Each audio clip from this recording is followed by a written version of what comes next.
Halo, assalamualaikum warahmatullahi wabarakatuh. Kembali lagi di channel Lebung Berani. Apa kabarnya teman-teman sekalian? Semoga teman-teman yang menyaksikan video ini dalam keadaan sehat walafiat, dan ikan-ikan hias yang teman-teman pelihara di akuarium juga dalam keadaan sehat. Oke teman-teman, pada video kali ini saya ingin menjelaskan bagaimana penanganan ikan mas koki yang bertelur di akuarium. Jadi tentang ikan mas koki bertelur di akuarium ini sudah sering sekali saya bahas, namun banyak sekali pertanyaan tentang ganti air, kemudian ikan yang bertelurnya dipisah atau tidak, dan bagaimana filtrasi, apakah di set ulang. Jadi di sini saya akan jelaskan kembali ya bagaimana perawatan akuarium ikan mas koki setelah ada ikan mas koki di dalam akuarium tersebut bertelur. Ikan mas koki bertelur di akuarium itu hal yang wajar ya teman-teman ya. Sama saya juga mengalami, sampai saat ini pun masih ikan mas koki saya bertelur di akuarium. Nah jadi ikan mas koki bertelur di akuarium ini sebenarnya ada baiknya, ada juga buruknya teman-teman. Kalau baiknya ya, telur ikan mas koki yang keluar tidak kita tetaskan, itu dimakan ikan mas koki lain, jadi sumber protein untuk ikan mas koki lainnya. Tapi ada dampak buruknya teman-teman. Kalau kita lambat untuk membersihkan akuarium, maka ikan mas koki kita bisa mengalami kematian ya, karena kualitas air di akuarium kita itu cepat menurun ya. Airnya berbau amis, kemudian nanti berkabut airnya, ikan mas kokinya nanti lemas teman-teman ya, berenang di lantai akuarium bahkan di permukaan air. Nah ciri-ciri tank akuarium kita itu ikan mas kokinya bakal bertelur ya, itu tercium bau amis sekali di permukaan air. Kalau sudah tercium bau amis ya di permukaan air, kalian perhatikan ikan mas koki yang mana ikan itu berkejar-kejaran ya. Kalau yang dikejar itu adalah betina, yang mengejar itu adalah pejantannya teman-teman. Saran saya langsung dipisahkan ya, keduanya di tank lain atau di ember, atau teman-teman silakan pencet perutnya ya. Kalau misalnya mau ngasih makan ikan mas koki lain pakai telur ikan mas koki yang betina tadi, boleh dipencet perutnya di dalam akuarium ya. Nah pencetnya juga pelan-pelan ya teman-teman, supaya tidak menyiksa ikan yang bertelur tadi. Nah kemudian selanjutnya kalau seandainya sudah bertelur ikan mas koki itu di dalam tank akuarium, ini sudah dimakan ikan lain juga. Terkadang juga telur yang keluar dari perut ikan mas koki betina itu juga menempel erat di kaca akuarium. Nah itulah bisa membuat kualitas air akuarium kita jadi buruk teman-teman ya, berkabut, berbau amis, kemudian berbusa. Itu kalau menurut saya segera lakukan pembersihan ya, ikan mas koki yang bertelur tadi dipisah ya, kemudian kaca akuariumnya digosok sampai bersih, kemudian airnya diganti 100%.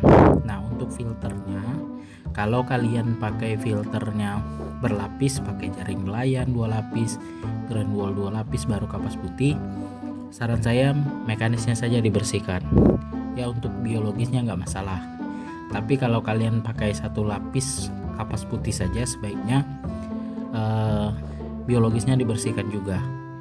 Tapi itu tergantung ya, kalau misalnya di biologisnya tidak berbusa nggak masalah teman-teman, tapi kalau berbusa di filter biologisnya silakan dibersihkan. Airnya diganti 100%, sudah digosok tadi, baru diisi air baru ya, dikasih garam ikan. Garam ikan itu menetralisir bakteri yang ada di air akuarium kita teman-teman. Selanjutnya sudah kita ganti airnya, baru kita masukkan ikan mas koki yang bertelur tadi, dengan catatan perutnya sudah dipencet ya di ember ataupun di akuarium lain ya, akuarium karantina, supaya tidak mencemari air yang baru kita isi tadi.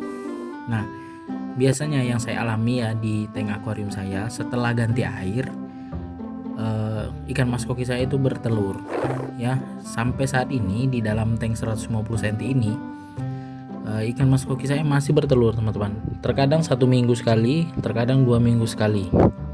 Nah itu saya saat ini terkadang saya bersihkan saja ya telurnya, kemudian nanti dimakan ikan mas koki yang lain. Itu saya ganti 20% airnya, langsung bersihkan media filter mekanis. Sebenarnya repot sekali ya teman-teman dengan kondisi seperti ini. Rencana saya ke depan ikan mas koki yang betina itu langsung saya akan pisahkan ya. Jadi di dalam tank ini cuman ada pejantan saja, karena sangat repot sekali untuk mengurusi ikan mas koki yang bertelur ini. Kalau tidak dibersihkan airnya, maka ikan kita bisa mengalami kematian. Itu sudah saya alami di tank 1 meter ya. Ikan saya 4 ekor mati karena ada 2 ekor ikan mas koki yang bertelur, tidak ketahuan ya karena sibuk bekerja. Akhirnya di malam hari baru ikannya mengalami kematian teman-teman, 4 ekor. Jadi ikan mas koki bertelur di akuarium ini menjadi masalah yang serius ya teman-teman ya. Kalau tidak kita tangani dengan baik, itu berbahaya untuk ikan mas koki yang kita pelihara dan mengurangi keindahan akuarium kita. Karena ikan itu bertelur, nanti telurnya menempel di kaca akuarium, merusak keindahan akuarium kita, filtrasi mekanisnya tidak berjalan dengan baik ya, kualitas airnya akan menurun. Jadi kalau mencegah ya ikan mas koki bertelur di akuarium ini dengan cara kita pelihara ikan mas koki satu jenis, misalnya betina saja atau yang jantan saja. Kita bisa minta arahan dari seller penjual ikan mas koki, minta yang jantan aja. Nah jadi ini jadi pelajaran untuk kita ya, penanganan ikan mas koki bertelur di akuarium. Ini sudah sering sekali saya bahas, teman-teman mungkin banyak kebingungan ya. Ada yang membiarkan saja ya ikan mas koki bertelur karena berpikiran bahwasanya telur ikan mas koki itu nanti akan habis sendiri dimakan ikan lain. Sebenarnya boleh-boleh saja ya seperti itu, cuma kita harus perhatikan juga kalau dirasa telurnya tidak habis dimakan ikan lain, kemudian kualitas airnya berkabut dalam jangka waktu 5 jam mungkin ya, bahkan lebih, itu sebaiknya langsung diganti teman-teman airnya ya. Kalau misalnya telurnya sedikit, kualitas airnya tidak berkurang, tidak berkabut maksudnya, itu nggak masalah ya, kita nggak ganti. Tapi kalau airnya berkabut dan berbau amis, itu wajib diganti teman-teman.